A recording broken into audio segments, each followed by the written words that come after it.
మహానాడులో అనేక మంది నాయకులు, అందులో మనకి పిఠాపురం తెలుగుదేశం హీరో వరం గారు ఉన్నారు. వరం గారు, చాలా వరకు ఈ మహాసభలో మొదటి రోజు జరిగింది, రెండో రోజు ఎలాంటివి ఉండబోతున్నాయి? రెండో రోజు కొన్ని తీర్మానాలు, కొన్ని వక్తల స్పీచ్లు, తర్వాత ఈవేళ సార్ ఎలక్షన్, పార్టీ అధ్యక్షుడిని ఎన్నుకోవడం, ఇవన్నీ కార్యక్రమాలు ఉంటాయి. ఈవేళ కూడా లక్షలాది మంది జనాలు తరలి వస్తూ ఉన్నారు. అన్న ఎన్టీ రామారావు గారు పుట్టినరోజు కాబట్టి చేత రంగరంగ వైభవంగా ఉంది కడపలో మహానాడు. అంటే 6 సూత్రాలపైన ఈరోజు కీలకంగా చర్చించబోతున్నారు. అందులో యువగళం ఉంది, తర్వాత మహిళా శక్తి ఉంది, రైతు సంబంధించిన అంశాలు ఉన్నాయి, తర్వాత తెలుగువాడు తెలుగు నా కుటుంబం అనేది అంశం ఉంది. దీంతోపాటు కార్యకర్తే అధినేత. ఏంటి అసలు కార్యకర్తని ఇంతకాలం మీరు ఇగ్నోర్ చేశారా, లేదా ఈరోజు ఎందుకు ప్రస్తావించదలుచుకున్నారు?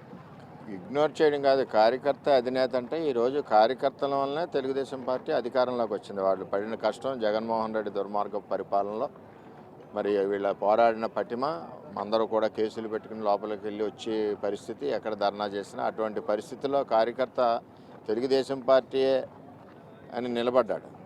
అందుచేత కార్యకర్త అన్నది ఒక గ్రామంలో ప్రజల యొక్క సమస్యలను పరిష్కరించాలంటే కార్యకర్తకి కొంచెం మరి తెలియజేయవలసిన అవసరం ఉంది. అందుకనే కార్యకర్త అధినేతని, కార్యకర్త ద్వారా వచ్చిన గ్రీవెన్సెస్ అన్నీ కూడా ప్రభుత్వం పరిష్కరించే విధంగా ముందుకెళ్తా ఉన్నారు.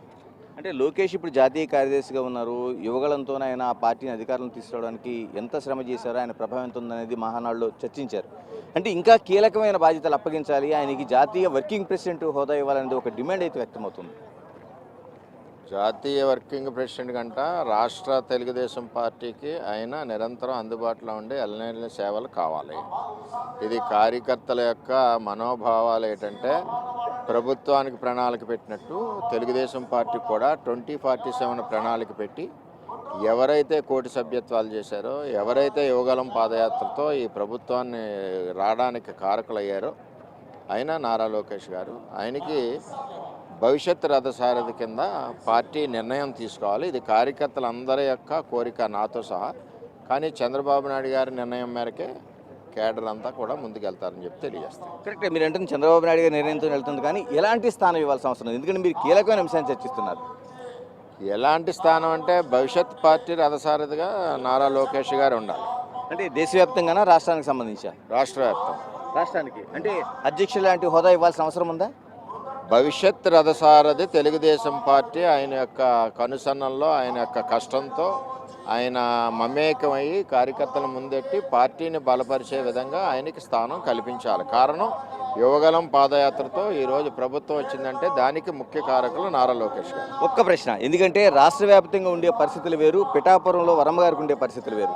ఎప్పుడు వరమ గారిని ఆ స్థానంలో, ఎందుకంటే మాజీ ఎమ్మెల్యేగా కావచ్చు, లేకపోతే ఈ రోజున జనసేన విజయానికి సంబంధించిన కారణం కావచ్చు, మేము దగ్గరుండి చూసిన వాళ్ళం మేమంతా, ఎందుకు వరమ గారిని ఇంకా ఆ దూరంగా ఉంచుతున్నారు? నేను దూరంగానే చాలా దగ్గరగా ఉన్నాను, పార్టీకి దగ్గరగా ఉన్నారు, కానీ మీకు ఎటువంటి ఒక స్థానం ఎందుకు ఇవ్వలేకపోతుంది పార్టీ? చంద్రబాబు నాయుడు గారు ముఖ్యమంత్రి, లోకేష్ గారు మంత్రి, మరి నేను కాదా? అంతేనా? అంటే వాళ్ళు ఆ స్థానంలో ఒకటేనండి. పార్టీకి సిన్సియర్గా పనిచేసే కార్యకర్తను నేను 23 సంవత్సరాల నుంచి, పార్టీ అధినాయకుడు ఏ పని చెప్తే ఆ పని చేస్తాము, పార్టీ కోసం కష్టపడతాం. మిగిలిన నిర్ణయాలన్నీ కూడా చంద్రబాబు నాయుడు గారు చూసుకుంటారు. ఎందుకు మరి జనసేన ఎందుకు వర్మ గారిని అంత డైజెస్ట్ చేసుకోలేని పరిస్థితి ఎందుకు వస్తుంది? పరిస్థితి అంటే, నేను విత్ ఇన్ ది పార్టీ లైన్లో నా పార్టీ క్యాడర్ని ప్రొటెక్ట్ చేసుకోవాల్సిన బాధ్యత ఉంది. కూటమి యొక్క అర్థం ఏంటంటే, ఎవరి పార్టీ క్యాడర్ని వారిని ప్రొటెక్ట్ చేసుకుంటూ గ్రోన్ అవుతూ ఎదుగుతూ ఉండాలి. అందులో భాగంగా మా పిఠాపురం తెలుగుదేశం పార్టీలో కార్యకర్తలు నేను ప్రొటెక్ట్ చేసుకుంటూ with in the boundary line cross చేయకుండా నేను పార్టీకి ఎక్కడా చెడ్డ పేరు రాకుండా ముందుకెళ్తాను. Thank you.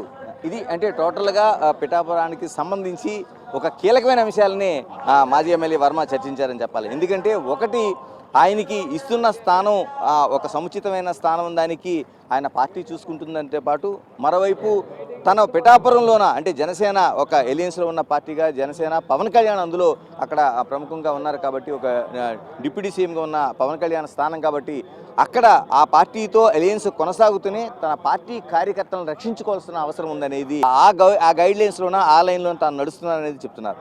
ఇంకా కీలకమైన విషయం, లోకేష్కి అంటే ఈ అధికారం రావడానికి యోగాళం కావచ్చు, లోకేష్ ఆలోచన విధానం కావచ్చు, వీటన్నింటిలోన లోకేష్కి సముచిత స్థానం రాష్ట్రంలోనే జరగాలి. అంటే ఆంధ్రప్రదేశ్ రాష్ట్రంలో అంటే అది అధ్యక్ష స్థానం లాంటిదని ఒక సంకేతాన్ని ఇవ్వకుండానే వర్మ ఇచ్చినట్లుగా అయింది.